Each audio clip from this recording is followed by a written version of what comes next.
can split up a lot. Hmm. We do now appear to be live. Let me see if the sound is working. Bang tidy. I'll keep talking then so you make sure the sound is in fact working. We'll wait to see if we get some delightful people joining us today for this game between Dammat and UnarmedGoat. Do you know what happened to his arms? I'm not going to question it. It seems rude. Yeah, it's very unarmed. He is not, whether he has no arms or whether he's not merely carrying weaponry, I think is perhaps the significant question. It's a good question. But given the success with which he's been gunning down opponents in the KFPL, I suggest that's more in name than nature. Very nice, very nice. I mean, he does have an Armors Master Molina in one of his decks, which we'll go on to discuss in a moment. So maybe that's where all of his arms went. Arms Master Molina just taking them. Just taking all his arms. This is perhaps true. Mm-hmm. We asked live. We do seem to have viewers and listeners, and I can hear the thing. And we should update the title, as Muffins has pointed out. Excellent. So I'll do that once I remember how to do this. I'm doing it. I'm two-screening it. Look, we are not the best Twitch streamers. I'll give you that. No, but we never claim to be. We are cognizant of our defects. What we make like for in stream quality, I like to think we make up for in insightful and entertaining key fortune analysis. Gumption, if you will. Do you have a lot of gumption? Indeed. But yeah, so what we're going to do is, as per usual, we're going to talk through the decks that we're going to be seeing playing today, starting with Dammat's decks, and starting with the Kota deck that he chooses to play, which is K. Miller Eminenza di Pecoramite. Yeah, so K. Miller Eminence of Pecoramite, and this is some sort of classic Kota. I think we've described this before as Kota distilled. Yes. And you have sort of logo Shadows Untamed, so it's the rushy variety. But it is kind of like almost every card in this deck is a card you're happy to see. You know, there's a couple that you're maybe like Carlo Phantom, not great with so few artifacts, like Common Cold, not the most useful, but against maybe like a Jenka deck, pretty happy to see that. But by and large, every card in this, you're like, yes, this is exactly the card I want to see. This is cards that are great for this. Your Logos is going to cycle. You've got 3 Mothers, 2 Sloppy Lab Works, and a Lab Work, as well as a couple of other things, almost all of which draw cards, except the remote access and the interdimensional graft, and so it's hard to turn those down. Yeah, remote access is great. Obviously, if your opponent's got something like a Nepenthe Seed, it's knocking around, force them to use it straight away. Interdimensional graft stops them going too far up. Yeah, the Shadows, you've got Fagin Triple Urchin for some big steel. You've got double Ghostly Hand. Got Nerve Blast for a little bit extra steel, and a Lights Out as well, just if you've got some like big old Saurians knocking around, straight back to hand. But even if you can't do it without Lights Out, Nature's Calling the Untamed too. Yeah, and a very valuable Shadow Self, behind which you could put 2 Hunting Witches, 3 Mothers, any sort of things. And then the Untamed, you have 2 Hunting Witches, 2 Nature's Call, a Shadow Hazard, and a Key Charge. And a Flaxia as well, just in case. So it's just all burst. Yeah. And we'll be pretty good at it. I think we talked about this deck and we think like we've not fully like done the maths, but we think in certain situations you could probably make 3 keys in a turn with a fair win behind you. Certainly 2 keys in a turn without too much difficulty. Yeah. The creature control's a bit light because it's Coda, but you're just aiming to sort of rush your way to victory and not worry about this kind of deck. You're basically saying like, I am going to win, and it is your job to stop me. You don't really care what they're doing. You're just going to go, right, I can win potentially in like 6 turns. If you can stop me, cool. If not, then eat my dust, so to speak. And that somehow will do you pretty well for a lot of the time. It will indeed. Second deck we're talking about is B.E. Wadsworth, Archier dello Schettissimo. Archer of Skepticism, which has not been banned at any point in this tournament so far, and is 5/4. So you have some Spiral Rex shenanigans, which is obviously a very powerful combo in Worldslide Saurians, and combined with the Philophosaurus, as we saw especially in the last round, where we saw Dammat, can really stack up some giant turns. You definitely can, yeah. I mean, the one thing missing here that you would love to see is a Ludo. You do have a Scutum, but obviously you've got quite a few creatures that are likely to build up a significant amount of Ember, like whether it's a Jata kind of thing, whether obviously the Rex is going to build up, and that's where you're going to want to get that Scutum on, but you might have like quite a bit of Ember across the board, and that's what's going to be difficult. Yeah, but if you can't protect the Ember with the Scutum, you look to the Shadows, where you have some big steel in response, essentially. So TMTP, double Ronnies, got a Brand with 2 no safety numbers, although that's going to be harder to pull off, but you have the Spike Trap, which I think is your most reliable way of killing Brand the turn it appears. Precisely. You've also got stuff like, for example, an Exhume and a Harbinger of Doom. So with a combo like that, you could maybe like kind of do a thing where you destroy a Brand, somehow bring the Brand back, destroy it again. And that could be pretty good. Yeah, you also have the rigged lottery, which is pretty big because if I'm right, and I usually like to think I am, we are facing no Shadows decks on the other side of the board. I think Rigged Lottery can still have a risk though. Like, there's a lot of like even just Shadows cards in this you don't want to be discarding. It's not worth it. Like too much Protect, Ronnie's, Brend to an extent, not really worth it, I'd say. And also just the risk of like discarding combo pieces in a deck with like 3.3 speed. If you discard a combo piece, that's probably just gone. You're not getting that back. Probably it for the game. True. Maybe I like the gambling life a little bit too much. Maybe. And last but by no means least, we have Lila la Special de la Biblioteca Ballerina. So this has been banned. Indeed discarding Rex or Spiral would be pretty terrible with a Rigged Lottery. Pretty bad.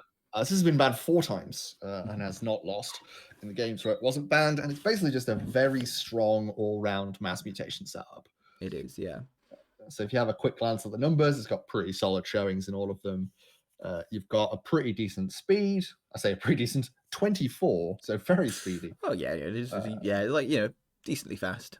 Yeah, it's probably because you've got 8 mutants with a Dav, as well as like double New Frontiers, double QMEX. But being on a run after a heavy lunch, that level of speed, sickeningly fast. So you're gonna go through the deck a whole bunch, and you have Amber Control to back it up with sort of double bow, Rad Penny, as well as the odd bit here and there. Yeah, I mean, it's an incredible deck in a lot of ways because, like you say, double bow, and like you look at the Star Alliance, and even though you might say like, man, if this had a Nell, oof, but even without the Nell, you've got stuff being able to bounce a subject Kirby with a Dark Ember Bolt and all of those upgrades. You can just be getting tons of Ember back, playing more creatures, getting more draw, just do insane things with that. You also got some like enhancements on both the Blast Shielding and the Observe You Max as well, which if we look at those, you've got a draw on the Blast Shielding, a damage on the Observe You Max.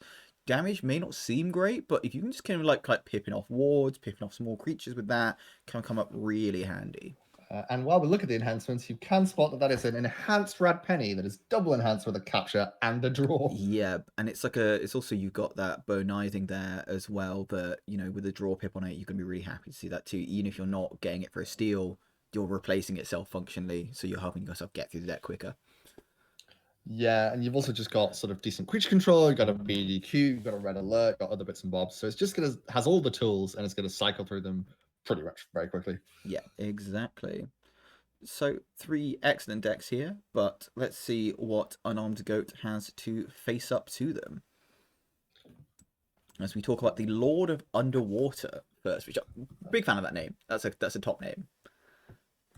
It's pretty good, and this is as we've seen in a number of games so far, a pretty brutal control the weak lock deck. So you've got 3 control the weaks and a Screaming Cave. Yeah. So you get to an ideal scenario where you are playing Dis every turn, not necessarily every turn, but playing Control the Weak a bunch and using Screaming Cave to reshuffle them. Indeed, you are, yeah. Possibly solely in Dis. We've also got 2 Phase Shifts to play it in a Logos turn. And also the rest of the Dis is really handy to just continue that lock because you've got a Life Ward to keep it from playing creatures, a Dominator Bauble to use other things out of house in Dis, and Pit Demon for some Amber control. Yeah, I think the one concern with this deck is that if your opponent gets a board, you've not got a great way of stopping it once it's there. You've got good ways of like control the weaking to stop them playing too many things, Mind Barbs kind of get things out of their hand, Life Walls to stop them kind of rebuilding. But if someone has already got 5 or 6 creatures on the board, you've maybe got a Nature's Call to get rid of them, and that's kind of it, and a Lost in the Woods. You could see a situation where a game could run away from you early on with this deck if you're not careful. Yeah, potentially if you're up against, say, Worlds Collide, could just very much get away with you. Yeah, and I think we've talked a lot about the Untamed is kind of very so much speaks to that, in that like this is a good Untamed. Don't get me wrong, like this is a scary Untamed. I'd be very scared to come up against it, but the absence of stuff like a key charge or a Chota Hazri to finish out a game and just kind of like end it kind of without your opponent being able to respond, I feel like could come a cropper on this deck against like certain types of decks, with like say kind of tribute decks, TMTP decks, graph decks. You have a lot of sort of board control in the Untamed with a double Nocturnal Maneuver, double Big Twig, Nature's Call, Lost in the Woods. But then a lot of those are temporary rather than permanent removal. Exactly. You do also have the Nep Seed, just in case you don't hit your control the weeks. Yeah. During the lock, but it's pretty decent, and we've seen it brutalize a number of different decks. We definitely have, indeed, and I think we kind of skimmed over the logos, but we really shouldn't have, because this is a nice logo. Yeah, we've become jaded by Coda logos through this order and be like, yeah, it's really good. It's 26 stats. It's going to draw a huge bunch of cards. Yeah, I've only got 2 mothers. I've seen others with 3. So it's bad anything. Yeah, it's only 2 phase shifts. It's just nothing. And yeah, you've got into Raft. Yeah, I think one that's even worth mentioning as well is like stuff like an Experimental Therapy can kind of be a really good utility card, in that like you can put it on like scary things like a Pit Demon, and your opponent then has to get rid of that Pit Demon. But it also can be, if your opponent's just got like a particularly scary creature, let's say Cincinnatus Rex, for example. If you put an Experimental Therapy on Cincinnatus Rex, that can be like quite a good one to do, just to kind of give it that stun and like make it harder to use other things as well, and just kind of like slow a person down, make them have to take that extra turn to get things set up. Yeah, and we've seen a lot of like very interesting Experimental Theory plays. We saw double Big Twig, double Experimental Therapy in another game earlier in the KFPL, which was just absolute brutal, because he was just exhausting and stunning a creature every single turn. Yeah, exactly. Which is always miserable. So let's have a look at Overrock City Firefighter. I think it's Auroch City Firefighter. I can read. You can indeed. Overrock City Firefighter. So the logos caught my eye here first, partly because I love logos. You do. Partly because it's ridiculous. You've got double Memory Chip, double Tauto Vapors, double Bibliophile, and a Data Forge. So I could see this deck hitting that Data Forge for a finishing move in longer games, for sure, with the double Memory Chip. And if it doesn't, you are just drawing huge amounts of cards. Yeah, this is the thing with these kind of decks, is that like with card draw decks, like so with your Data Forge, with your Key Abduction, decks like this, that where even if you can't get to do the big free key thing, you're still just playing with a hand of 12 cards, and you look at this deck and they're not bad cards, like Triple Exhume, great. Ortanu's Binding with Ortanu the Chained, great. Infernus and Poltergeist, excellent cards. Starlight, Red Alert if your opponent's getting too far ahead. Stealth Mode to annoy them. Helmets and Spears to just be like, I don't like some of these cards, I'm just going to discard them and redraw more cards. Yeah, just sort of lets you have these absolutely massive turns in any of the other houses. Yeah, you've even got a Kirby's Blaster as well, just in case you need a bit more card draw too. So yeah, I mean, it's got a 20 speed. You're looking to try and set up these huge, efficient boards, potentially using Kirby and Helps and Spears a lot, or using the Logo Switches a lot, and then just recycling it with the Exhumes. So many good Exhume targets this deck. And last but by no means least, we have Handspring Moor, the Torpid and Wealthy. This seems like your vibe, Callum. It's 2 Infernuses, Implosions, Mark of Dis, all your favorite cards, right? Yeah, I get it. The joke is that I hate this stuff, but it's not my cup of tea. But it is a very strong deck. You have a huge amount of removal. You have a lot of pips, and so you're looking at potentially a pretty strong Fangtooth deck with sort of lots of small creatures that you don't care about. Or lots of things you can just throw away, and then with big removal like the Savage Clash, Red Alert, Implosions, Hadron Collisions. So you just sort of play through your deck and munch through any attempts you have to. Yeah, I mean, this is very much my kind of deck, in that this is the kind of deck where you've got so many ways of just kind of bothering your opponent. Like you've got stuff like Ritual of Tognath. I'll play that, destroy some creatures I don't care about. Play an Infernus, get rid of my Ritual of Tognath to kind of cost my opponent a bunch of Ember, and then just keep slowly grinding up Ember while just knocking them off their game, until eventually they just run out of gas and you just kind of like eke out the win, generally 3 keys to 2. And I can see this deck kind of doing that a lot. the Ember control doesn't look massive, but then on closer inspection, you have some huge Infernus hits, because obviously you've got the Tognath, which is 3 Ember in of itself, which you purge out of your own discard pile. But there are also then several double Ember Pip cards in this. So there's a double Pip Snorret and a double Pip Stirring Grave. Mm-hmm. Exactly. And so we Exactly. saw in the last match where he played Infernus and took his opponent down from 6-0, because one of the Infernuses also has a capture. Yes, it does.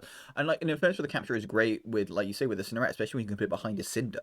Means that unless someone's got just literally a way to kind of go like, boom, that's dead, it's generally going to stick around for quite a while and be really hard to get rid of. And then you're just going to be able to take that turn, get rid of that Ember, really bother your opponent. And it also just means that it can take someone usually from 8 to below check. Exactly. Rather than 7. Yeah, indeed. Okay, so we are kind of getting ready to kind of go into the game here. I think the game has been created. So just briefly then, let's see who we think is going to win. We've got J. Philippeg in the chat saying he thinks Dammat's decks might be on another level. Do you agree with that, Callum? I wouldn't necessarily. I think they're certainly both on a very high level, but I wouldn't necessarily underestimate UnarmedGoat's decks, especially as we've seen the path of destruction that he went through to get here, taking out a lot of people with a lot of very good decks. So I think we could be in for quite a hell of a game. For sure. I mean, I think I get where J. Philippig is coming from. In that, if you compare, for example, the Dis Logos Untamed of UnarmedGoat to that of Dammat's Coated deck, and we kind of said that Dammat's Coated deck is like Coated Distilled. I would say like UnarmedGoat is less so, but I think almost in the unpredictability in the cards that you're less like to see, that almost kind of helps it in a way. You've got kind of other things that maybe you're not as prepared for, and like Double Big Twig. I've never prepared for Double Big Twig, but we've seen UnarmedGoat be able to do crazy things with that. And I think that's going to be the significant things that really have kind of been pulling a lot of wins out for UnarmedGoat in this sense. Yeah, just the power of the unexpected. Indeed. But I think we do have the game has been created, so we're going to jump into that. We've also seen that that in fact Lord of Underwater has been banned by Dammat, and K Miller has been banned by UnarmedGoat. So it is a no to Kota. Indeed, big old Kota nope. And yeah, we're gonna enter the password. Do you want to log into the Screechbomb account? I'm not going to, because we're not allowed to do that, but it's fine. I still have the thing that you're talking about on this one too. I did see your message. Cool. All right. So a little bit of coded secrecy there. But yeah, if I just ready to go, I'll just let them know that we are ready to in fact rumble. Do you have to say Kip had some pretty good decks too? Yeah, they did. They did indeed. And lost twice to UnarmedGoat.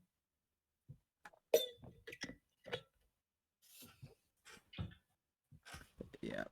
And yep, so we're just waiting for the game to get underway. But as I'm sure many of everyone else watching this is very excited to see this throw down. Both excellent players who have been on a tear throughout this whole thing, and yeah, I think Dammat might be one of the players that we've watched most as well. So always a pleasure to watch his matches. But UnarmedGoat is a new one on us, and always excited to see new people too. And indeed, we have a new logo here at Team Screech Bob-Omb, which you are now seeing. Drawn by a delightful friend of ours from Nottingham, who's Amy. She also has a Twitch, which is Pump K Amy. She doesn't do Keyforge like she does Pokemon, but anyone who's interested in Pokemon, whether it's she does a lot of kind of playing of Pokemon, and also does kind of painting of Pokemon cards. So if anyone's interested in that, you should definitely check it out. But she's also a fantastic artist, as you can see. Logo's pretty sweet. It is indeed. But let's talk about the game. As we see, we have UnarmedGoat on the top of the screen, playing Panspring Moor, the Torpid and Wealthy. And we do have Dammat on the bottom of the screen playing B.E. Wadsworth, Artiero dell'Ascetismo. So just throwing down a Binding Iron straight from the beginning from Dammat, which is pretty big in a potentially slower deck with your Panspring. Yeah. The Val Jericho sure will help with that. It definitely will. Turn 1 Val Jericho, you're very happy to see that. And Gloria's Intendant coming down. Going to get a little bit of a cheeky pip on the go. Put an Explorer over next to it with an Observe You Max. Yeah, when you're playing that many cards a turn, chains aren't hurting you as much. Yeah, I mean, you played 5 out of a 6 card hand. Indeed. And yeah, we have a So link from Muffins there for Amy's Twitch feed. Thank you very much, Muffins. Excellent. So the real question is, can that Val Jericho stick on the board for very long? I'm playing Trisirian Legionary here. Is he going to want the Legionary or the Jarter? I imagine the Jarter, but it might be the Legionary. Just give that extra liquid protection. It is the Legionary indeed. Oh, and there's the Rex very early and with a Rex Scutum. with a Scutum on it as well. So some potential, but no Spiral immediately. No. But still a big danger. Yeah, you got to think that stuff like that Jericho is going to be in imminent peril. And also if you've got the Rex down, it doesn't matter as much about the Spiral not being down, because if you can put the Spiral down, you fight with the Rex, the Spiral becomes ready.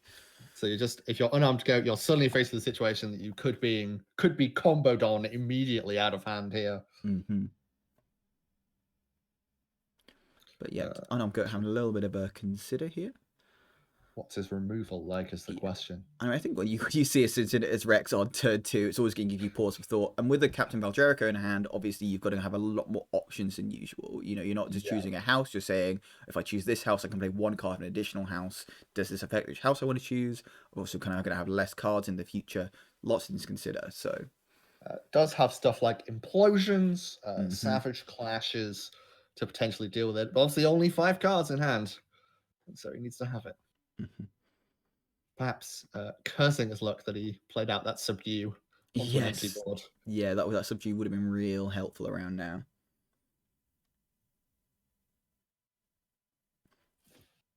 Yeah, Jay Philippeg here saying that kind of like Kiwi and Shaka, who we commentated on the other day, have shown up within lineups was impressive to Dammat. And I would agree with that. I think like when you look at, even if you look at pure SAS, you know, Dammat's lineups are some of the highest in the competition, and the decks really reflect that as well. There's none where you're like, oh, I can't really see why that's got such a good SAS.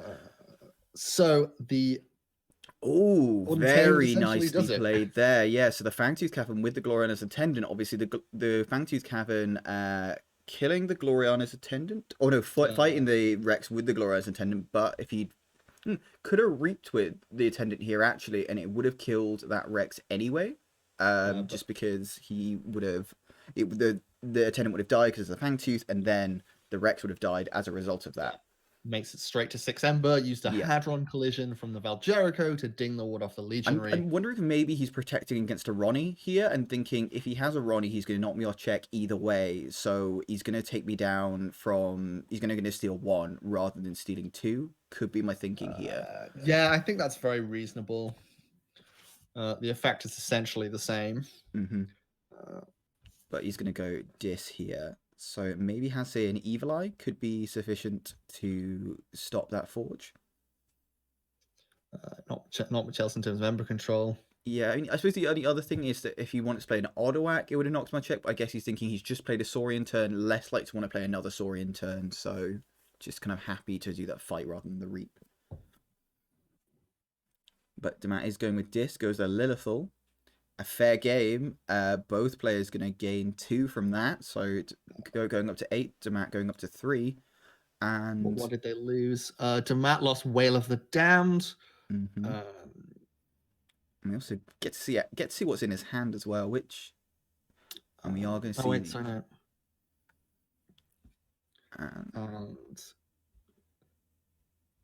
So Rig Lottery, Chimera Eclipse, and Exhume for Dammat. Those are quite different.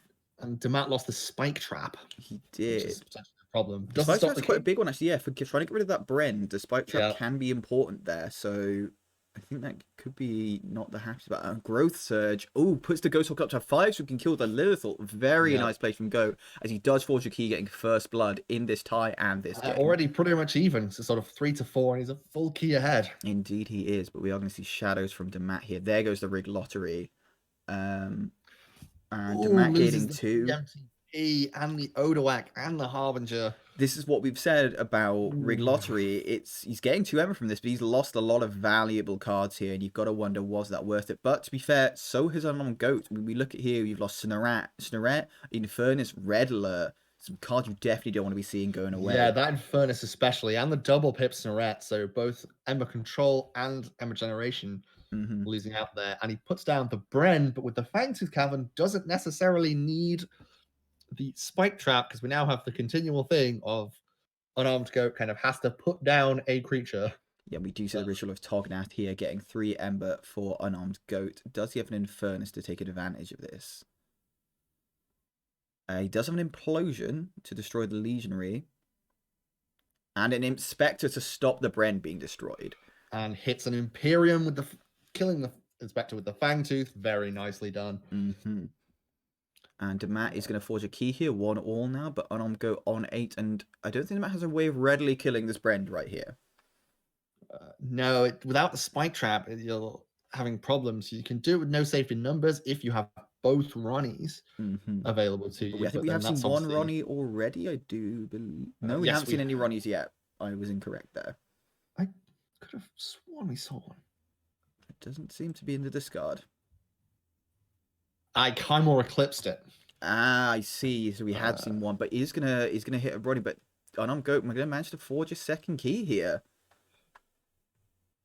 Yep, because he just can't quite kill that Brand. Yeah, and also the trouble with this Ronnie means that it's another creature that's smaller than Brand, means Brand isn't going to get destroyed. But I think, obviously, Dammat wants that because Brand can't be stealing anything right now with only 0 Ember in Unarmed Goat's pool. So, turn 5, key 2 from Unarmed Goat. Yeah, no hanging about. You're kind of Keyforge, am I right? Yeah, I mean, Muffins as well pointing out that he is playing expertly around the cavern. Very much so. Goat, so clearly has a lot of reps and a lot of skill with this deck. It definitely Double does. Pip, Lay of the Land. Yeah, but a bit risky here. I mean, you do still have that Brand hanging around, and it's whether you can keep putting out creatures that are smaller than it, stop it killing itself. Not the easiest thing in the world. Got a turn here with the Ronnie. He does. But there's also Dammat on 6 Ember here. Can Unarmed Goat knock him off check from Star Alliance? I'm not sure if he can. I can't think of anything. I'd have to check some icons. Let me have a look. If you could do that, would be excellent. Thank you very much, my good friend. Potential capture with a crewman Yorg. If he has it, which he plays a crewman Yorg, but not the right crewman Yorg. So swing and a miss there on the capture icons. But is another one out there just to be able to be killing instead of the Bren. But we might even see a Shadowstone from Dammat just using the Bren to kill the Yorg to give him one less thing to destroy and be like, you need to keep finding things to stop this Bren going off because otherwise I'm getting some of that sweet, sweet Ember. Yeah, and it could be especially crushing now they're both on 2 keys. Yes. Obviously, if Dammat gets a couple of Ember here, it could be if you don't stop the Bren from dying, I get 3 Ember and forge immediately at the start of my turn. Exactly. This is a really tense game here. A lot of things moving at once. A lot of kind of like things that have to be borne in mind now with that Brand. It's really kind of like just change the game. Yeah, and that's one of the reasons people like Fangtooth Cavern quite a lot, is that sometimes it can create these interesting games where both players are sort of trying to maneuver around the Fangtooth and are trying to make sure that more of your opponent's creatures die compared to yours. Yeah, I think that's why a lot of people like Fangtooth more than say like a Quixelstone or like a Heart of the Forest, in that kind of it can provide problems to both players. And although you can have a deck that's set up to benefit more from Fangtooth, like say you have like really big creatures that tend to be your opponent's creatures are smaller, you can still end up with a situation like this where your opponent's got a Brenda on the board and you're like, well, I don't want that Brand to die because of my Fangtooth, so I need to like figure a way around this. Yeah, could see a new lease of life in DT, the Fangtooth, because we have decks with huge amounts of power counters being thrown around. Indeed, definitely. But Dammat having a bit of a consider here, has forged a second key, but is just but you only see tricky situation, I think here. And I think also he's got to be looking and think, I don't want to play anything smaller than my Brand. And yeah, we just see an Auto Legionary and a discard of the Odoak. Interesting he didn't play the Odoak. I'm not entirely sure the reason for that, why he wouldn't, but I might be missing something. We usually are. If anyone has the chat, has any theories about why you discard the Odoak rather than playing for it, feel free to let me know. My working theory so far is he wants him to get more Ember to be Brand stolen. Yeah, that's very true. Good point. I think that certainly is the reason. But we are seeing some little weenie untamed creatures. Yeah, a lot of 1-power creatures that will be munched down by the Fangtooth Cavern. Crewman Yorg is going to reap. Unfortunately, can't use that action ability off the Ghost Hawk, can only reap. But yeah, as I say, just more things for that Fangtooth Cavern to chew down.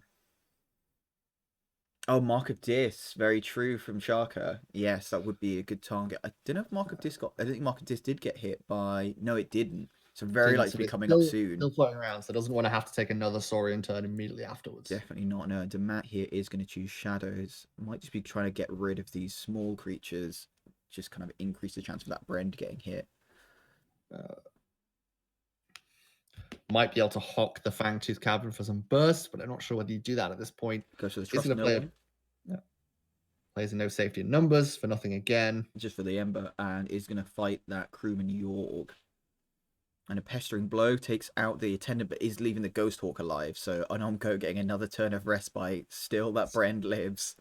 It's just sort of very tense. But the trouble with it is letting it live. It's just still just like you're letting them have a 3-power skirmish creature that can reap, it can fight, it can, you know, just do annoying things in itself. Like, it's still a good creature to have around his Brand. Oh, so we're going to see a Stirring Grave double pip, archives the Infernus. Yeah, understandably so, yeah. And could be playing another Infernus at some point soon. The difficulty with Infernus at this point is, though, both players, not much of their decks left. Plays the Mark of Dis on the Brand. Can he get to check? We have just seen that Pestering Blow go by as well, so maybe he was waiting for that to go past, mean that he's less worried about it, because if he'd have Mark of Dis before then, Pestering Blow means that Brand would have been stealing. Does not get to check. That is significant. Not quite. But hasn't flipped, so he plays this next turn, can use that Infernus to full effect, and with the Ritual of Tognath still in the discard, we could see a very heavy blow to Dammat's Ember pile. Could get a situation where he just fights the Brand and then Infernus is 5 Ember away. Indeed. And I think you're more likely just to see the Tognath kind of play an Infernus, hit the Tognath. I mean, I don't know if you've got anything in Dis that's smaller. Like, you got Spectre is already gone by. So that's the only problem. Yeah, it would mean killing the Brand. So you'd maybe just leave that to be hit by the Fangtooth, keep your Infernus and stuff alive. But worth noting, he's playing with 2 Infernuses in his hand and archive, I think, because there are 2, and we've only seen one which has been archived. So may even want to, like, say, purge the Brand along with, say, a TMTP. I could see. Well, the TMTP, I don't know how useful it is at this point. I feel like neither player is going to be going to that high in Ember, but maybe Ronnie's could be a good one to purge. We've seen the Exhume already, have we? Oh, we have seen the Exhume. Yeah. There is a Ronnie still left floating around, I think. There is, might be considering that now. And Brenda's going to reap. And take them to 4, though. Oh boy, this is tense. This is, yeah. I am on the edge of my seat. And Brenda, so what else does he have in Shadows here? I can't think much. I mean, I feel like we've seen nothing else in Shadows, just a reap with the Brand. Okay, so we are going to get Dis from UnarmedGoat. He's going to pick up that Infernus at the archives. And does fight the Brand. Okay, so definitely going to hit, I think, that Tognath with the Infernus, unless I'd be very surprised. Otherwise, he goes for his own.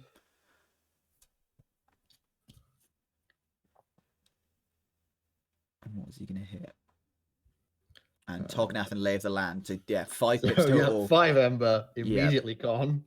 Still has, I think, another Infernus, unless I do believe he does, this. Implosion, going to get rid of the Infernus.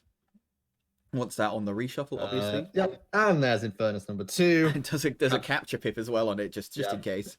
And it's now going to take a point on something else with almost the full deck knocking about. And goes for a TMTP and a Ronnie. Very nice. Yeah, just making it extra hard to stop that final key from coming around from... Yeah, I think this is just excellent play from UnarmedGoat. You know, had to play around that Brand so much and just kind of like waited and stalled until he was in a position to go, right, you're going to take 3 Ember from me, but I'm going to take 7 off you in response. So deal, mate. Yeah, I was going to say, Dammat was on 7 Ember at the beginning of UnarmedGoat's turn and has been reduced fully to 0. It's not very often you see that. It is definitely not. And we are going to see that Golden Spiral come down. The also Legionary is going to come out, as well as a Philophosaurus. But that Philophosaurus only 4 power at the moment, and it is the smallest creature, so will that stick around? But does get himself a very nice Omni creature in Auto Legionary, essentially. Yes, and we see Captain Val Jericho coming down. Very, very strong, straight off the top of the deck. Yeah, and there's a Commander Chan, so Jericho in the middle now. Plays a crewman Yorg. Interesting, didn't play anything outside of Starlines. Maybe does he have another creature here? But no. I guess just nothing he really wanted to play outside of Starlines. Indeed, and I suppose that the Yorg does knock it back in the middle. It does, the next turn. But we are going to get a potential double Philophosaurus hit here. I'm just Whether that's interested in. I'm interested in playing the York there. I think I maybe would have discarded it. Yeah, 'cause like Sharka is saying, could have blown up the Dilophosaurus, but yeah, that's. I guess he didn't even capture an Ember either because he wasn't on any. no. So does leave Volgeric in the middle, but yeah, I think could have taken out Dilophosaurus, which is not maybe something of a danger, but there's only 3 cards left in the deck. Yeah, it's just Dilophosaurus isn't most powerful right now, and so can't get the benefit out of spiraling it that you might at another point. Yeah. So it might have been okay to leave it. And we're going to see this from Dammat. Jinx. Evil Eye are going to increase the cost of 9. Not that it really matters right now with the Unarmed Goat only on 3 Ember. We're going to get a Buzzle. Interesting to see how much purging goes on here, if any. I don't know if there will be. I mean, you're not going to be able to take out that Cinder even if you purge both creatures. And I feel like Dilophosaurus and Auto Legion have more value. Yeah, so probably won't purge. I feel like if you were going to do that, I would have hit the Chan with the Legionary first and then buzzled it away. We see a fair game. Unarmed Goat is going to gain 1. So that was risky, though. Dammat gets 3. Yep, and Unarmed Goat gets 1. But what have we seen discarded? Let's have a look here. He loses Brutodon, which I think he can very much live without. Yep. Whereas the Reclaimed by Nature, I think, a much bigger hit on Dammat's side because of the double Pip Fangtooth on the board. We also reveal a Ronnie Wristlocks in hand for Dammat and a Not Finished With You, which may or may not be played here. I mean, you get stuff like that Cincinnati's Rex back, which would be strong. Yeah, because you put it into a deck with only 2 creatures in. But you are seeing that implosion in Unarmed Goat's hand, which you got to be concerned about, because if you know 100% that Cincinnati's Rex is going to get destroyed by an Unarmed Goat at the first opportunity. But the thing is, if you can do this here, it's also worth noting Unarmed Goat is immediately redrawn that Infernus. He does have that in hand right now. Yes, he does. Oh no, that's not what you want to see, is it? Not at all. No. And a Stirring Grave as well, so could Infernus, Implosion, Stirring Grave. He definitely could, yeah. So we know that this check on 6 is not going to stick. It's definitely not, no. What is Dammat going to put back in the deck with Not Finish With You? It's an interesting one. Let's have a look at this discard here. A lot of options. You've got some Odoax and a Rex, I think, could be the way to go. Yeah, I think if you're doing it, you might go with some Saurian creatures, definitely. Because even if you can have a reasonably sized board here of 2 or 3 creatures, if you can Spiral Rex and reap, say, 6 or 7 times, that could easily be enough to put you to put the game away. It definitely could, yeah. Also, with the Dilophosaurus as well, you might be able to draw some of those Saurian creatures this turn quite easily.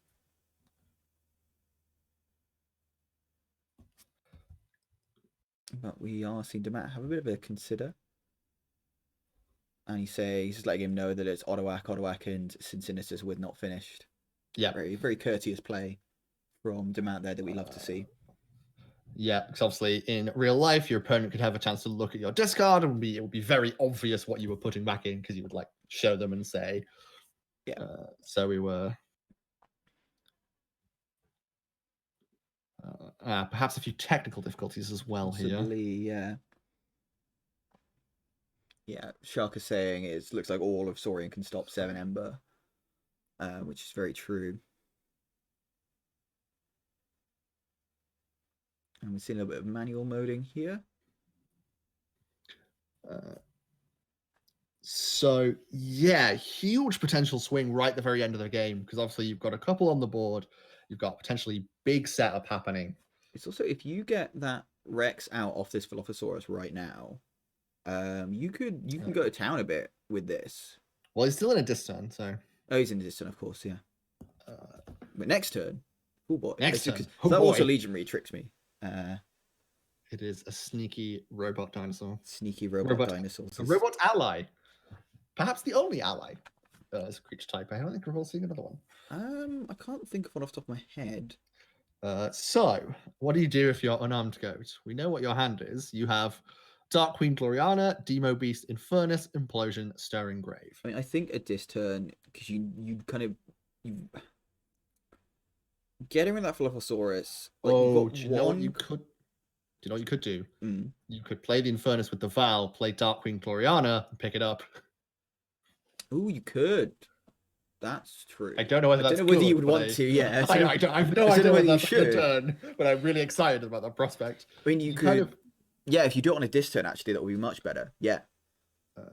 Because. Oh, because you can play it twice. Yes. Oh my god. Yeah. Oh no, Chris the Demo Beast isn't doing this. Probably for very sensible reasons. It's just going to go with the Implosion. Is going to hit. Demo Beast steal one. And takes away the Auto Legionary, Stirring Grave. Yeah. To Archive and Infernus. Yeah, so I think it's just going for. Pitt is going for the burst here. Mm-hmm. He's trying to put himself in a situation where the Odoax won't stop the key. So he's just trying to get as much Ember as possible. Which, as Sharker is pointing out, that they can't stop now at 8. Yeah. And let's look at what the rest of his hand was, actually, then, because I don't believe... Yeah, Ronnie Wristclocks can only steal 2. That might be it, actually. Purges Stirring Grave and Implosion from his own discard with that Infernus. Reaps with the Cinder. We got very excited about the Spiral Rex turn that's coming, but we forgot that UnarmedGoat can just make Ember and win. Yep, and he is going to purge that Buzzle too. Yep. And just the risk of the fair game revealing your hand. Mm-hmm. We are going to see some Saurian here. So Philophosaurus. Archives card, moves card, and draws a card. But obviously, with nothing left on top of the deck, you can't flip the deck to get anything extra. Odoac 1. And there, we might be seeing the Rex here just for style points, which I think our technical support, Matt Tuck, will be very happy to see. Yeah, so big fan for Spiral Rex fans here. We're going to get a bunch of that. Yeah. Generates huge amounts of Ember, but does not stop the key. Also because he only drew one Odoac, seemingly. He did, yeah. And there it is. There indeed it is. UnarmedGoat taking the first game in what I think was an excellent match from both sides. Yeah, I think as Muffin said in the chat, like excellent play around that Fangtooth Cavern. You know, allowed that brain to be destroyed at exactly the right time. Just beautiful play from UnarmedGoat. But nothing shabby from Dammat either. Some really, really nice plays from both players too. Like very careful. Like, evidence that both of them knows these decks very well. Mm-hmm. But yeah, UnarmedGoat just saying BRB, and so Dammat's going to recreate with the same password. So we've seen. Let's just look at what decks we're going to see next. Then, so I believe we're going to see Auroch City Firefighter next, if that's the case. Then, which, as we said, I think could be an interesting matchup. It's we've said here, very strong possibility of this being a very good Data Forge deck. So excited to see that. Yeah, and so we have Liala, which is kind of all-round shenanigans in Mass Mutation, or another hit from Wadsworth. Mm-hmm. And that'd be very interesting. I think he would probably stick with Wadsworth. I don't think he's going to switch because we've seen him stick with Wadsworth in other matches, because I think it's a deck that can benefit from 2 bites of the apple. Mm-hmm. Indeed, yeah. Whereas Leal, I think, is very consistent. Yeah, I mean, for me personally, I think I'm always a switcher in that situation where I'd be like wanting to kind of get my confidence back up. I'd want to, like kind of just give myself a chance to kind of hype myself back up with a win and then head back to the deck that I've just lost with. But I think for me, that's a pure mental thing. And I think lots of people have different kind of responses to that. Yeah, also, we talk about it a bunch, but ultimately it doesn't make that much of a difference. To win the match at this point, Dammat needs to beat Auroch with both of those decks. He does, yeah. It might just be a case of, well, I want to try and beat it with a weaker deck, because then I've got the confidence of, well, I won with the weaker deck, so if I can win with that, I'm much more likely to win with a stronger deck, and then you're happy with that too. Yeah, I think you can justify it in many ways to yourself. Yeah, and I think it is mostly like a mental thing at this juncture, right? You are just sort of bracing yourself. You've won the first game, so you've lost the first game even. So you're like, right, I need to step it up here. Mm-hmm. Bring it home with 2 wins. Exactly. Okay, Do so whatever, we are. like, Eye of the Tiger stuff you feel like you need to do. Yeah, put that montage playlist on. Let's get ready to rumble. But we do see Dammat and UnarmedGoat join the game as the view column, so we are ready to jump in to game 2. We'll see whether Dammat does switch or stick. And Dammat saying he'd like to start, so we're gonna have to see if we get it in the right order. If we're gonna have to do a few more in and out, a bit of a game crossed. hokey cokey, if you will. UnarmedGoat won, and it's the first player. So that's good. That's the one we wanted, right? No, I think we wanted the others at one. Oh, we're gonna recreate. Okay. So let's head out. We will be doing some game hokey cokey. Is hokey cokey a thing around the world, or is it like a British thing? That's an interesting question. People of various other nationalities in the chat, are you familiar with the hokey cokey? It is a. I was about to try to explain it, but I feel like trying to explain it makes it weirder. It's a dance where you popularly go in and out repeatedly. Well, I mean, obviously you put your left leg in. You take your left leg out. Yeah. It goes in, it goes out, and then you sort of shake it all about, and that's what it's all about. It is. So yeah.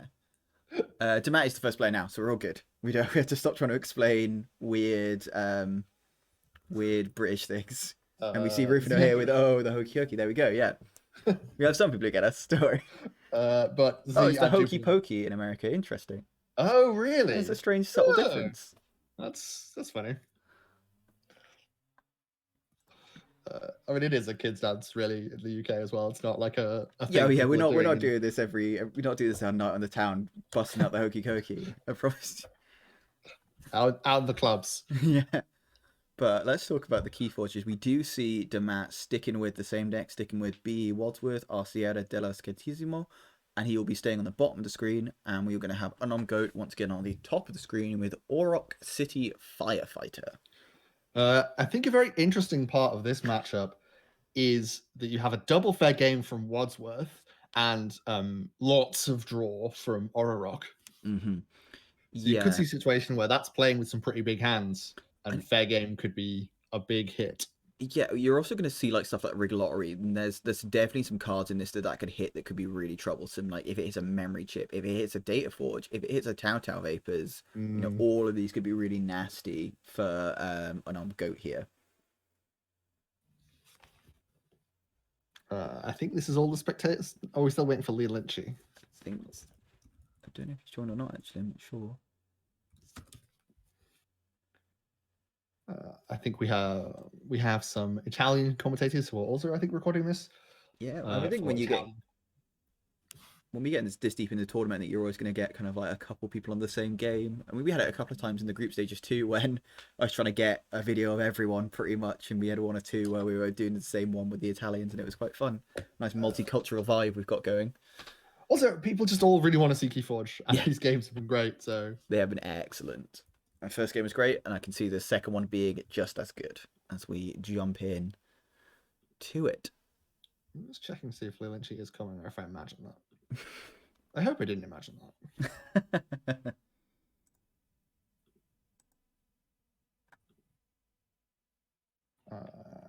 Yeah, the senior can be a factor. Yeah, that's very true. Yeah, J. Philip, very correct there. And we do have Lee Lynchy has dived in right now. So we are all here. We're all ready to rumble as we see a mulligan from UnarmedGoat. But Dammat seems to be sticking with his hand, happy with this first 7. And this, what are we going to see? A Binding Irons again? No, we see a Dendrix turn 1 this time. Also, I think in consideration is that it's going to be much easier to Spiral Rex when you're looking at a board of tiny Logos and Star Alliance creatures. It certainly is. But Memory Chip straight off the bat for UnarmedGoat. Got to be happy with that. Start getting that archive going. Start getting like up to speed with that data force that you're hoping to pull. No safety numbers. Pestering Blow on the Groupthink tank gets it nice and angry. And Spike Trap. So 3 Amber off the bat for Dammat. Not too shabby. And plays a Too Much to Protect and a Ronnie as well. Early on. No value off the Ronnie. So I think clearly hit a very full Shadows hand. Yeah, potentially just wanting to help insulate that Dendrix against any Groupthink tank stuff too. I could definitely see, and we are going to see a Helmsman Spears going down behind that cloaking dongle on the Commander Chan. And then Navigator Ali going to give UnarmedGoat a chance to look at his top 3 cards, rearrange them, get the most beneficial order possible. But I think he did just draw all 3 of them, so it didn't really matter. Yes. Perhaps the Helmsman Spears will now be immediately spike trapped to death. We only see Hawk Hawk on the destroying a memory chip. Straight on to 6 for Dammat. So early on, up to that good amount of Ember. But yeah, Spike Trap definitely could be something that's going to hit Helmsman Spears very early here. Yeah, I can't see that Spears being allowed to live particularly. Yeah. Maybe it's not too important to UnarmedGoat strategy and just like happy to see the Spike Trap being used. Stops it being used on that Brend that we've been kind of worried about for a while. That's true, that's true. And we are going to the Spike Trap. I think Dammat happy putting both Ronnies in the discard in case he has a not finished with you. Can just get them back in the deck for use later. But we're seeing Dammat take a very early lead here, up to 8 Just Ember already. Bursting up to 8 Ember. And I don't think that Auroch has the best Ember control, unless I'm wrong. It doesn't hugely at all. You've got an E-Die, which will now make an appearance. Here he comes. And archiving just the 1. And another memory chip. But he's gonna make Dammat forge for 7, but is gonna be letting Dammat have a key very early on. Interesting what he does with his mini group think tank here. Maybe he waits a bit to see if he can get the enrage off, but may just fight it into the Dendrix, which he does. Yeah. But yeah, Dammat forging a full key before UnarmedGoat managed to get himself off 1. Yeah, actually, that's true. He made it off 1, but several things were stolen. Yeah, first blood to Dammat though, and Dammat I think going to be much happier with this start than he maybe was in the previous game. As he goes with some Saurians. Quest the Jata, hitting the board. Try Syrian Legionary, going to award him as well, make him very hard to take off. And Imperial Scutum on the Jata, so if he does come off, well, you're not getting the Ember back. And an Auto at the Patrician with nothing to capture, unfortunately. But obviously a potentially problematically large Saurian board. I'm going to see the memory chip start to archive those cards. Touter Vapors gets another card in the archive. Just the cycling begins. It does indeed. E-Die going to do a cheeky Reap. Wormhole Technician. And Dysania. Nothing in the archive for that Dysania to hit, but I think the only thing really could have hit was if that Philophosaurus was down, and with it not even in sight. Oh, and Poltergeist to hit the memory chip again. Oh, a rough time being had for artifacts. Just really slowing down Auroch. Yeah. And we are going to see a fair game here. So Dammat going to gain 1, and then UnarmedGoat actually going to profit, gain 2. As the Trust No One was discarded, revealing a rig lottery and a no safety in numbers. No safety in numbers could be good here, though. Destroys that Technician and that E-Die, but does knock the ward off the Jata. So not sure whether you'd play that or not next turn, but we'll see. I think you could do that, because obviously you take out a Wormhole Tech and E-Die, you don't really lose much yourself, because your Saurians will survive a bigger. And it's just going to reap with that Dendrix.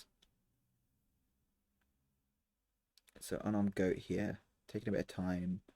And I think that, yeah, if you're UnarmedGoat, you're in a you must know you're in a bit of a spot here. This is not the situation you really want to be in. You've had your 2 big archiving artifacts kind of destroyed very quickly. He's going to reveal a Poltergeist, put that into his archive with the Technician.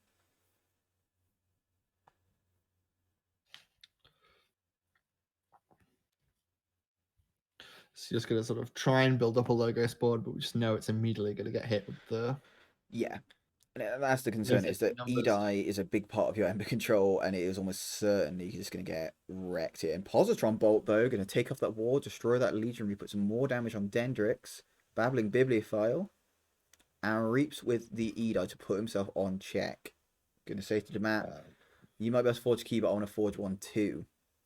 Gotta think we're going to see the Shadows turn with the no safety numbers here. Quite possibly, yeah. Especially with only like 2 Saurians and 2 Dis, so they're not going to get hit by that, and you are going to take out all of UnarmedGoat's logos. I maybe would have been tempted not to play the Babbling Bibliophile, knowing that's there. But I suppose you're forcing him to take the Shadows turn, and and it's not a great Shadows turn from what you can see. Like Rig Lottery, no safety numbers, not the best cards to be Yeah, and coming also out right now. I think that's a deck that really needs a board. But So we we are going to do see see that. yeah. Going to see a rigged lottery for pure profit. Maybe not pure profit for Dammat, but like It's just a concern if you're discarding things if you're Dammat. Yeah, so I was scroll back down now. I was just checking to see what was hit by that fair game, but no worries. Only a brief one. But we are going to see a rigged lottery here. And let's have a look what is being discarded. So Data Forge has been discarded. That's big. ouch. That is a big one, but also a Stealth Mode and Exhume, two other cards that are really helpful to have here. And let's see what was hit for Dammat. Loses Odoak, a fair game. Not finished with you is a problem to lose. But I think definitely much worse cards hit for UnarmedGoat there than they were for Dammat. Yeah. Bit annoying that they only got one. I think you could have maybe wanted more than that. But I think you just got to push at this point. Yeah, and it's interesting. Does he have a way of knocking UnarmedGoat off check here though? Because we are seeing the Brand here. No, gonna let UnarmedGoat forge a key. It's interesting play with the Brand, having had problems removing it in a number of games. Indeed, it is. Yeah, and it's. I think like similar problems you're gonna have here. I mean, I think we've already seen the Spike Trap go. We've seen the no safety numbers go. A lot of the ways that you'd like conventionally be hoping to see that Brand destroyed are gone. We haven't seen the Exhume to bring back that E-Die. Very nice. Archive even more cards. There comes a Malison. Infernus as well. And plenty of nice targets to hit. I think like maybe TMTP is gonna go. I think maybe a Hawk I could think as well going, or a Poltergeist. Yeah, just could take a Hawk and a Poltergeist maybe. It just goes for both Ronnies. Yeah, well, it's not unreasonable. Yeah, SC Steel pointing out that we are likely going to see Goat reshuffling soon. Only one card left in the deck. That is definitely going to be coming up very soon for him. And does just have 5 cards in the archives. I don't know what they are because it's closed hands. And but we could just see things being left there in an attempt to data forge. It's also worth noting that there is at least one more Exhume somewhere in UnarmedGoat's hand, deck, or archive. So even if this E-Die does die, it might just get Exhumed straight back for that still stopping that key for Dammat. So they either doing some work in just kind of like halting Dammat's progress, slowing him down. And yeah, Jay Philippag wondering if Dammat is gonna let E-Die live for one more turn. I think you maybe do just have to keep destroying it and just going like just forcing UnarmedGoat to keep taking those dis turns and using those exhumes potentially. Yeah, the value of getting it in after the reshuffle is obviously limited when you have 3 exhumes in the deck. Yeah, is putting out a hefty Saurian board, and this could be a setup for a Spiral Rex because I could see a situation where you don't Rex this turn, but gamble on a bunch of Saurians surviving. You definitely could, yeah. And we are going to see a Reap from especially if you ward a bunch of them. Yeah, I think probably going to see Jata and Pompatus maybe is what I think of warding here. Yeah, that seems reasonable. I think you just want Rex to hit because you're gonna almost certainly have it with only 2 cards now left in the deck. He's gonna let that E-Die live though, and he's on 11. E-Die making keys cost 11. So UnarmedGoat might just let Dammat forge here, or he might push it. I'm not sure. Taps our Vapors though. Gonna archive another card, so nope, not letting him forge at all. Is gonna get to redraw though, and plays that Bibliophile down again. Reaps with the E-Die. Okay, and that's the turn. Are we going to see some Spiral Rex stuff here? I think it's likely. Only 2 cards left in the deck. We haven't seen the Rex. I think if we do, it might be game over. Definitely. I think that could be a possibility. Well, I mean, we'll see. He's redrawn. 3 exhumes floating around. Plenty of room for E-Dying. Yeah, I mean, the thing with the E-Die is as well that assuming that Exhume isn't in the archives and it's in UnarmedGoat's hand, is that is going Dis though, so we is will not going be seeing Dis. Rex. He will not. He's going to capture one with a Lethal. I think if you're Goat here, your win is to keep him off with repeatedly exhuming Edis and try and win with Data Forge. Yeah, I think that's definitely the case. So I think like if you're Dammat, you've got to try real hard just to make sure UnarmedGoat doesn't force that second key. I think if UnarmedGoat forces that second key at this point, it is not completely game over, but it's going to be pretty damn close. Yeah, and I think that's why we're seeing a Dis turn. Yeah, and with that Binding Irons too, I can fully understand. Ooh, discards Kirby's Blaster. That's big actually. Because that could have been a really good one. Play a Kirby, play a Kirby's Blaster, play a Data Forge out of house. If you've got some good Star Alliance ways of getting a bit of Ember. Exhume some Saurians of his own. Especially with that Commander Chan on the board too. You would have been able to do a really good turn where you like Reap with a Commander Chan, say Reap with a Malison, play a Kirby, play a Blaster, play a Data Forge. And we'll be able to see Evil Eye increasing the key cost. Just in case UnarmedGoat wanted to use that Data Forge a bit early, just saying, well, I'm going to make it cost even more. And Dammat going up to 13. Haven't seen the red alert yet, but a lot of warding happens, so... And the red alert at this point would kill the Brand. It would, which is a big problem. Yeah. So, keys cost 12, Dammat goes to 13. Now definitely has Rex in hand. He does indeed, and we are going to see Star Alliance.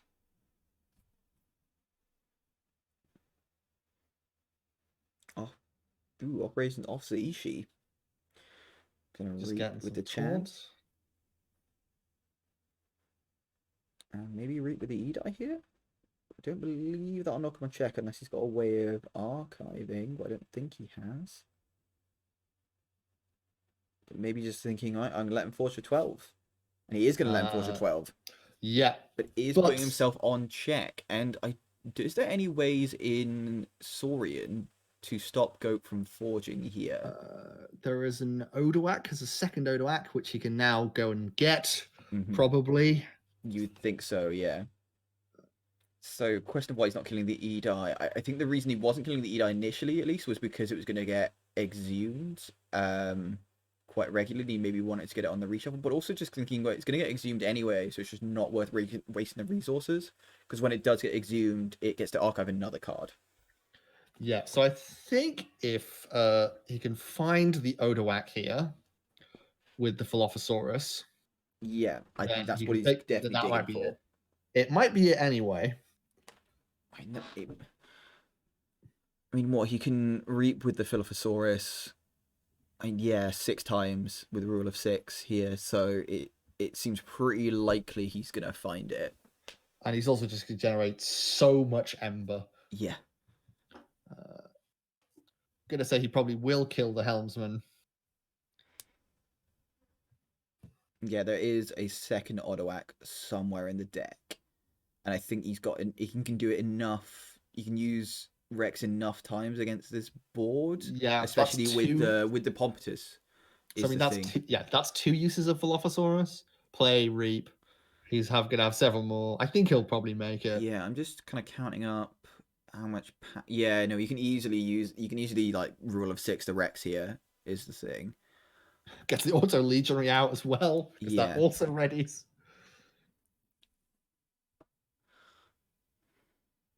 Fights Commander Chan. Oh, and yeah, of course he's got the cloaking dongle too, which is significant. Yeah. And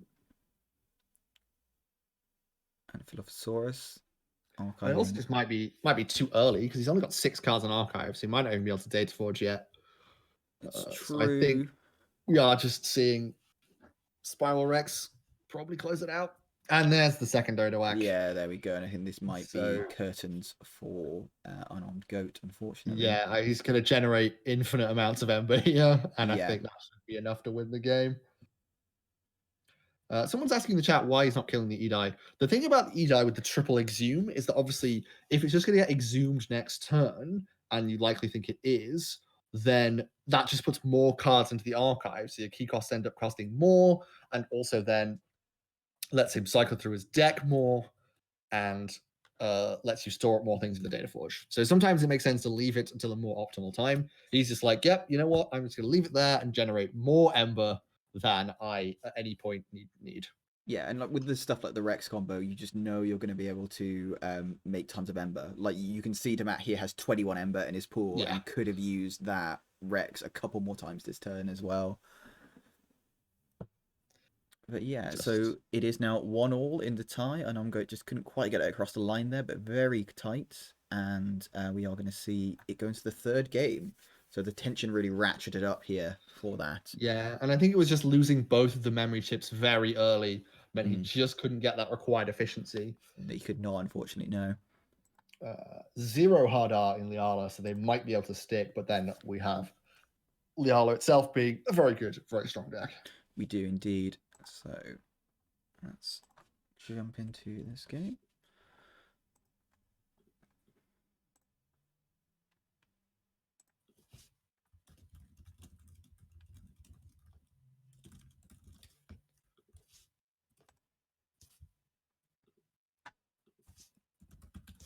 All right. So, chat, who do we think is going to take this final game? Do we think Orok is going to come through, or we're going to see Liala? J. Philip saying Goat was 1 Ember away from the win there. He was indeed, yeah. Completely. Perhaps. Well, yeah, because he if he wanted to play that Saurian turn, he has to play that auto act to knock him off. And I mean that was kind of what happened in the previous game, right? Where we knew if Goat went to 8, then he'd won, and that's kind of what happened. It's a similar thing in this situation. Yeah, I was just wondering whether we could Data Forge. We don't know. We don't know. Very true. Okay, so we're gonna go around again. Okay, yep.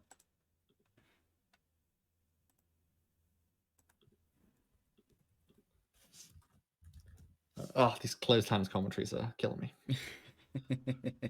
I gotta know. I want to know whether he had the Data Forge. You got to know.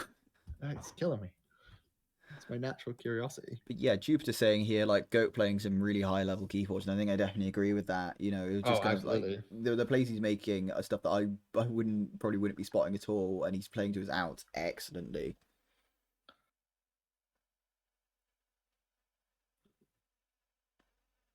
You can check on the tracker, yeah. Ooh, I might do that later. So yeah, we are going to see Orok, City Firefighter, played by UnarmedGoat on the top of the screen once again. And then we're going to see Liala La Speciala della Biblioteca Baradina on the bottom of the screen, played by Dammat.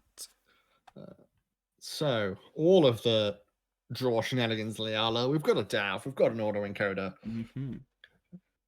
Interesting, this wasn't banned as well. This is one of the first times this hasn't been banned, I do believe. Yeah, it's been banned most of the time. But then Orok has been banned 4 times. I think by several people playing Heart of the Forest who were concerned about Data Forge shenanigans, I think. I see. That makes a lot of sense. Yeah, Sharka here saying looking forward to seeing Liala in action. 4 bans and 2 wins. I think definitely, yeah. Yeah, that is scary and good. It's going to be a rare treat. We have seen this in a number of people chatting to them that like they've brought a deck they really enjoy playing that's really good that has been banned almost constantly. Yeah. Yeah, I mean, I think you were definitely a player who there was a fair spread of bans for your decks. Yeah, I had like a 3, a 2, and a 1, which I don't know whether that's good or bad in terms of my overall performance, but it meant I got to have an experience with different decks as opposed to playing the same 2 decks all the time. Yeah. I think we've definitely had some players who just have had the same deck banned every time, and it's just a bit depressing for them. And yeah, we are seeing there's the usual sportsmanship from Dammat and UnarmedGoat. Always excellent to see. As here we go. So UnarmedGoat going first and Dammat going second. Gotta assume Dammat's gonna be looking for either the DAV or the autoencoder, or perhaps the transporter platform, whilst Goat will be looking for some memory chips, I imagine. They're ready to go. I think everyone's here, which is also here. And we are going to see a mulligan from UnarmedGoat, clearly not happy with his opening 7. Switch to something else.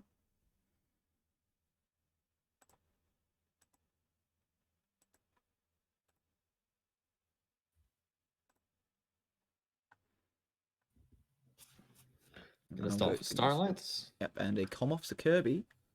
So you can play an extra card. What else has he got knocking about? Yeah, a bit of a decision here. Ooh, plays Poltergeist just for the Ember. Ooh, that's bold with a Dav running around. Dav and autoencoder. Yeah, very bold. What the rest of his artifact Gotta respect the Moxie. No, that's it. So could be Q-Max and a Titan Engineer as well coming down. Positron Bolt gonna take out that come off the Kirby.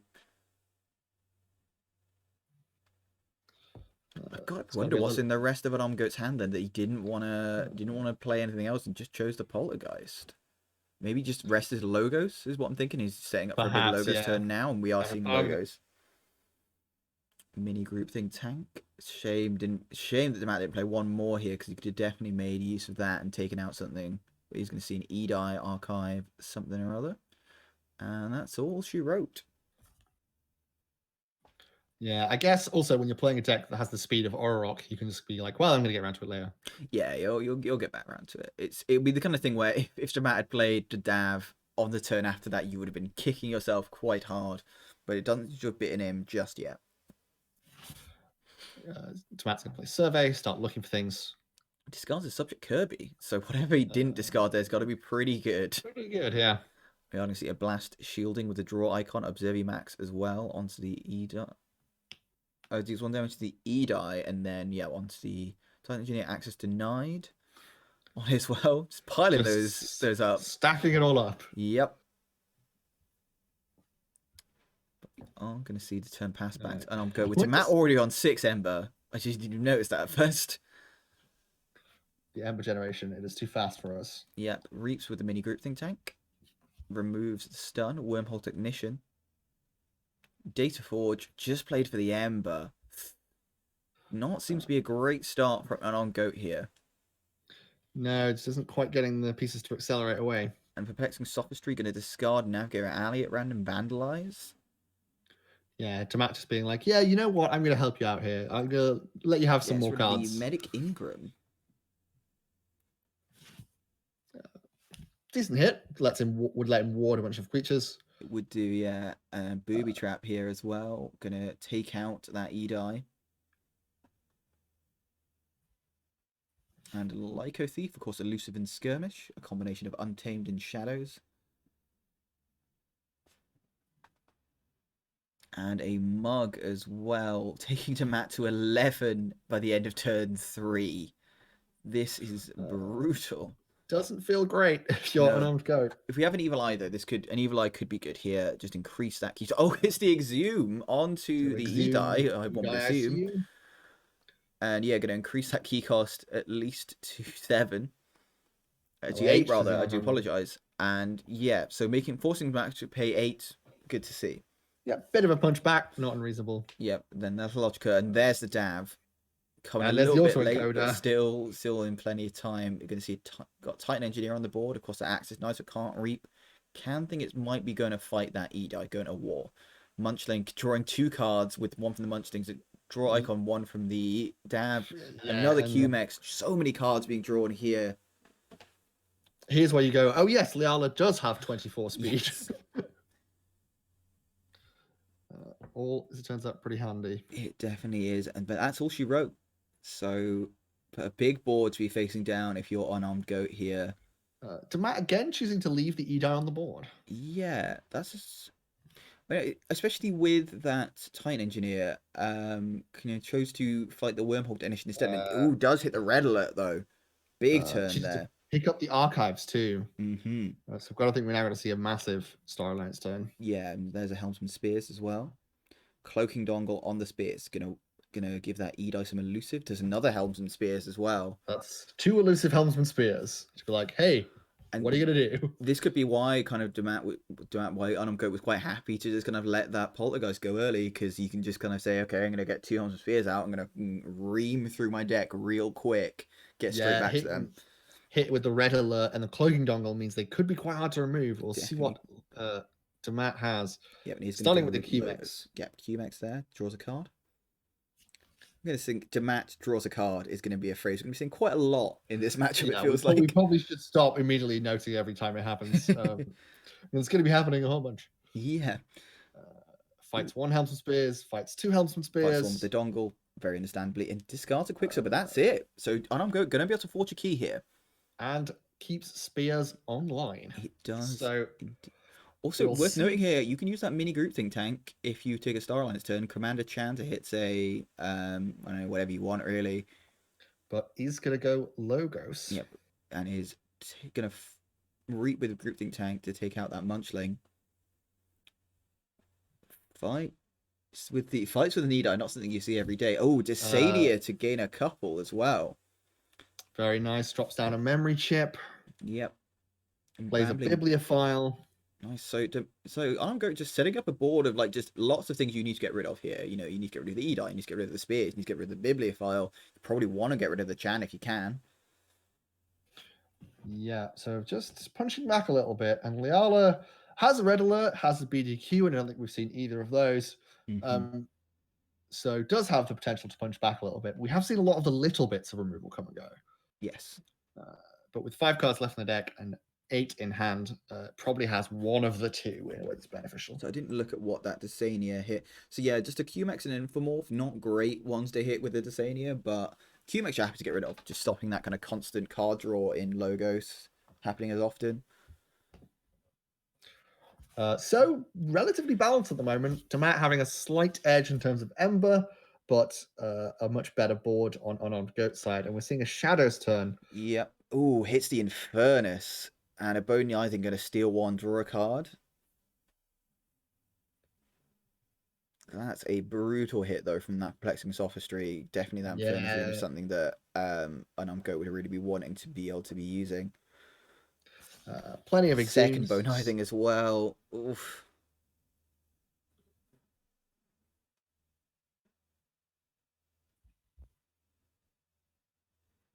What else does he have left in the tank here? We saw a lot of Shadows pretty early, I think, so not many left knocking about. Yeah, let's have a look. Yeah, you know, we saw that Vandalized, Booby Trap, Perplexing Sophistry, Lights Out. The thing is that Spears would be sticking again here. Yeah, I mean, we've already seen the Mug and the Lights Out, which were kind of good ways of getting rid of it. So yeah, we are going to see Spears staying on the board. Fights the Bibliophile. Yep. But we're going to see Dis from an UnarmedGoat though. And Exude to presumably bring back. Could this be Edeye, do you think? I don't know. Infernus. Oh no, it goes Infernus. Well, I look like an idiot now. I mean, he could just have the other. Also, Edeye's on the board. This is why it's not being brought back. I'm very clever. I do this. I'm a professional, I swear. And this is one of the things why it's noteworthy is not killing the Edeye, because it can't be Exhume. He's going to Draining Touch his own Infernus and Exhume it anyway. Yeah. Because why not? Yeah, I mean, that's the option. And hitting some nice things there. You got that Blast Shielding and that Observe Max, which obviously, if he gets that Transport Platform down, can become very nasty. And then also that Positron Bolt and Letha Logica, trying to slow down the deck a bit, stop his stuff getting destroyed.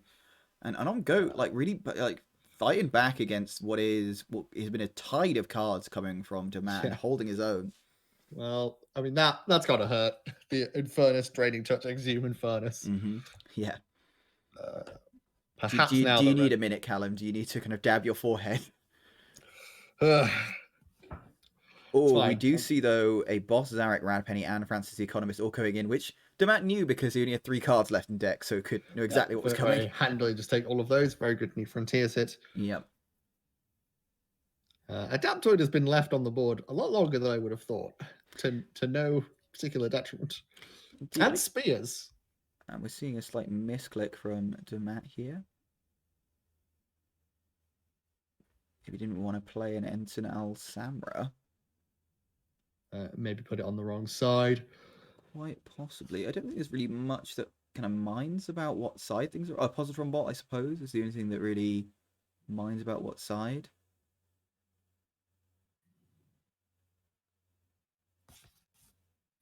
I'm trying to work out what's been missed here. I'm not.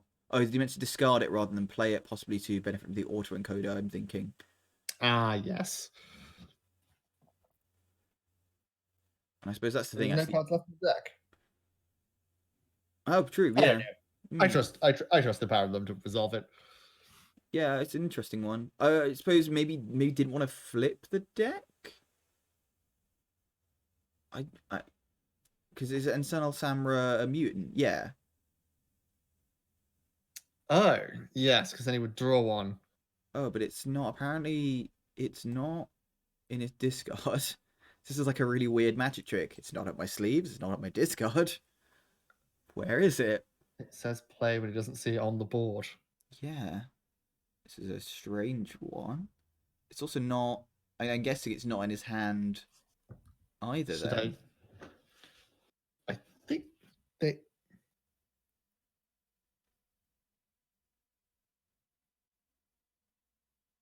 Oh, apparently it's ended up on the top of the deck somehow.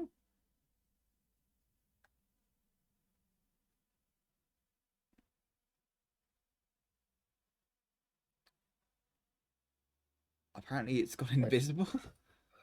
Should we get some judges in we here? we have Jupiter in the chat, I believe, who I think is yeah. If you might want to join the game, Yes, because I'm not hugely following what is happening. I'll level with you. Yeah, this may be some deeper level of someone out of Z or Jupiter, yeah. please resolve this for us. We need an adult. We need an adult. I'm scared and confused.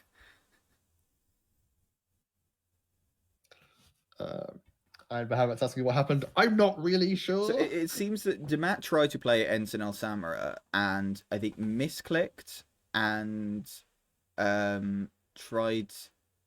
Oh, it's.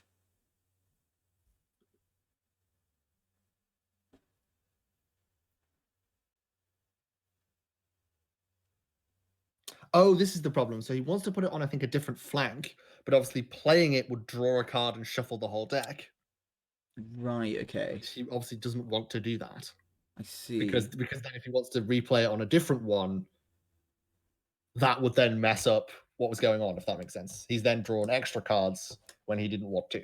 Yeah, okay. I'm understanding it now. Fair. I think this is resolvable. Yes. Just a little bit confusing. So who do you think is in a better position here? I would be tempted to say Dammat is.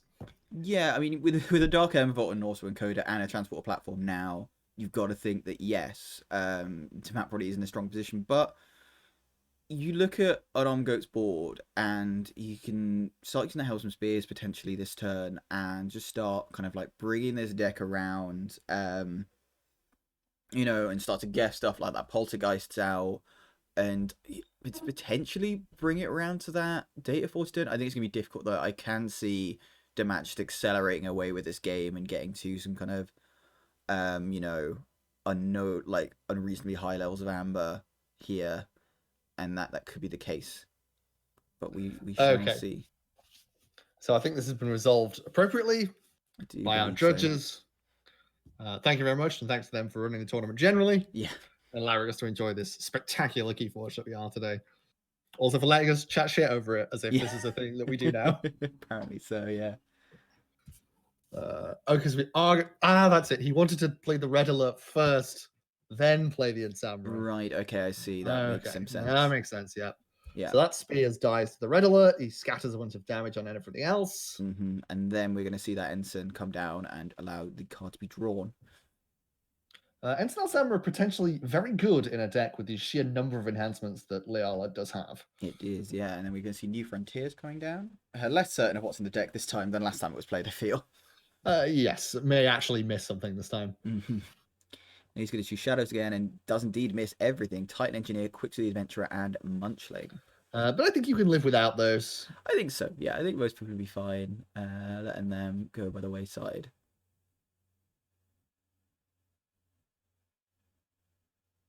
So it goes to 7. UnarmedGoat very quickly into Dis. Indeed. And Ortanu the Chained. I don't see much of Ortanu the Chained. You don't. He's a good lad, though. He does all right. And he's going to destroy Adaptoid with the Etero. Malison.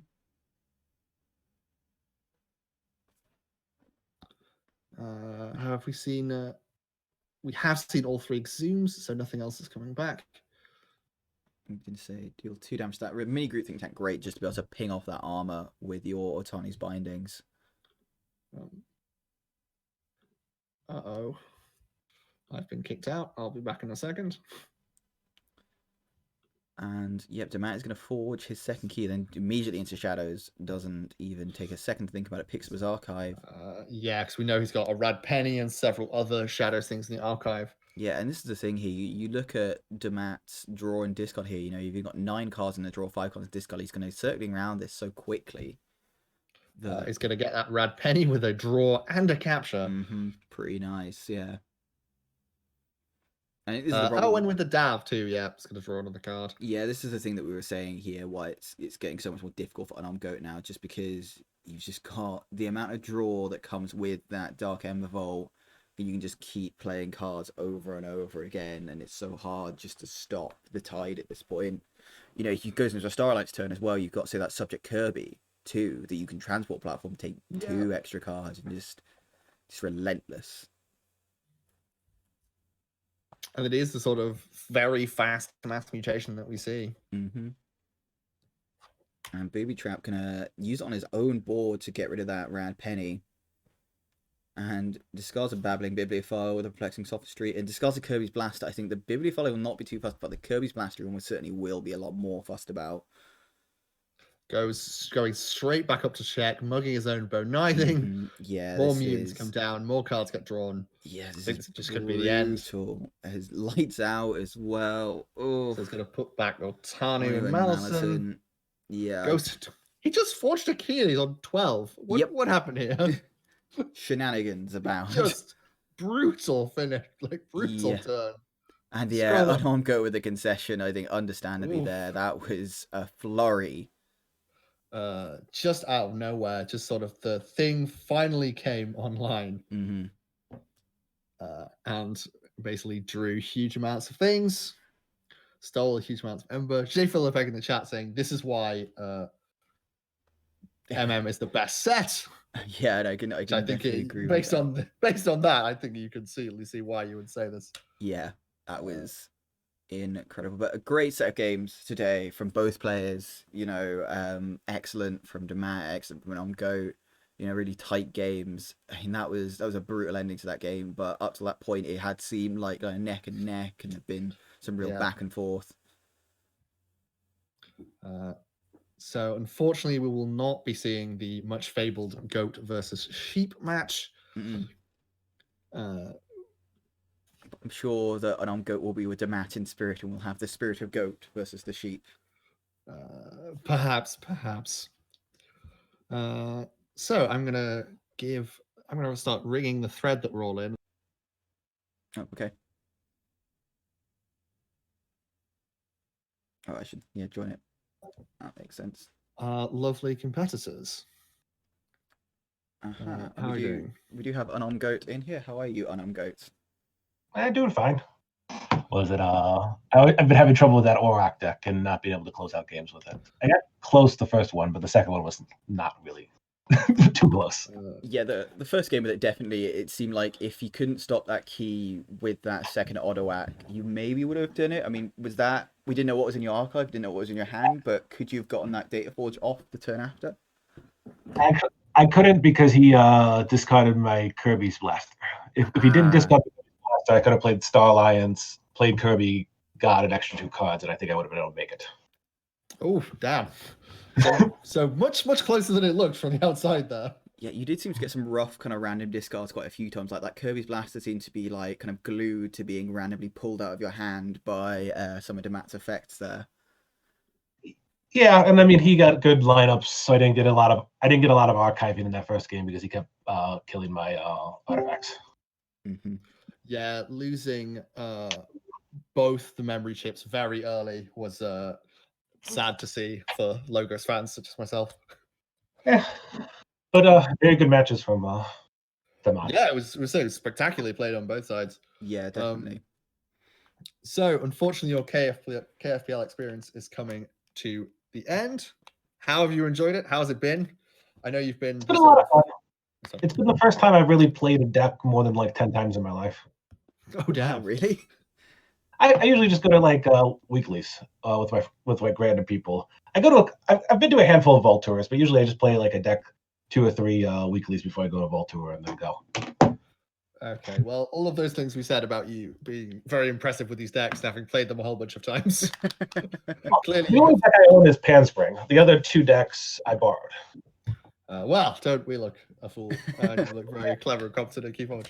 Yeah, that's fair enough. I mean, I think Callum, you're a person who practices a hell of a lot with your decks. I think I'm kind of more of similar to Goat's kind of other school where I tend to just kind of like playing a deck, like doing sealed is kind of my favorite kind of style. So I imagine if that's the case, you must be quite looking forward to next season of the KFPL. It'll be a lot of fun. And I played a lot with these decks. I think I'm like up to like 50 to 100 for every match because every week I played like several times with each deck. Okay, that's more. That's less. It's giving me less insane for your overall talent. I definitely played with like before the tournament I didn't play that much, but then my partner Sydney and I we played every week and we tried the matchups every week, so we definitely did give it a good try. Yeah, I was gonna say, what's been the secret to your success? Because obviously you were these. How do I put this? I think underestimated by most people in the group that you're in, to their detriment. The undergoat, so what have you been doing? I think I've been a little bit lucky because I think my weakest deck is Auroch, but Auroch's the advantage of it has a bunch of annoying tech things, and it's generally terrifying to some decks. So it pulled the most bans, even though I think it's my weakest deck. Yeah, I mean, we definitely saw with that Exhume you were playing a lot as well. Like, that was just some really impressive play, and I could see a lot of decks really struggling to deal with that. Yeah, and like sometimes, I mean, his deck generated so much amber, but sometimes it's not that uncommon. I can archive up to like 14 amber and then keep bringing back, even if they keep killing him, I keep trying to bring him back, and then eventually I just like key cheat and win. That's kind of the plan, but it didn't work out today. So you've been sort of practicing with Sydney, doing things. What would you say was the highlight for you with the KFPL? I generally, I don't know. I think it was fun. I kept beating all the Kip guys, which amused me. I mean, they're very good players, and I'm just like, I don't know why, but I seem to be lining up perfectly against these guys. Yeah, and I watched a fair few of them, and there were some great matches to watch. So I'd recommend people going back and checking those out. It was fun playing Heart because I've never played Heart before, like this league. I think I played Heart, like I've played Heart, but never a competitive Heart deck before I really joined this league. Yeah, it doesn't necessarily come up much, and it's a very sort of specific archetype that you do see at this level. So it's just like an interesting twist on the game. Yeah, I'm not a fan. We both watched that Heart of the Forest game, and it was the way you played around that was exceptionally well played. Yeah, like just very well played. Yeah, we were loving it because we're not big fans of Heart of the Forest. It's not our kind of card, but yeah, the way you managed to kind of want to work out the way, and then right at the end where the Titan gets played, it was just such a good ending that we were on the edge of our seats throughout, really. Yeah, as we were today, your deck seemed to have a habit of generating very tense, very fun games to watch. Indeed. Yeah, I mean, the important thing is just, especially in competitive, like, when you're playing with your friends, sometimes it's easy to like quit when you're like behind. But you'd be surprised at how often you could squeak out a win just out of some shenanigans sometimes. So you always got to just play to the end till there's no possible out. I do love shenanigans. That is the main reason I play this game. Yeah, no, I definitely agree with that. I always try and do that in Keyforge. Like, even if I think like it's completely hopeless, you just sometimes like keep hanging on, and then you just kind of claw your way back into winning. And it's always the best. Those things are the best victories. Is when you think all hope is lost and you think all is gone, then you just want to snatch victory from the jaws of defeat. Yeah, it was a lot of fun. But thanks, guys. You got any other questions? Yeah, well, thank you very much for joining us. Thank you very much for letting us commentate your game. It was an absolute pleasure.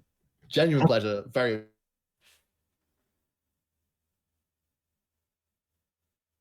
Right, I'm sure you will crush it.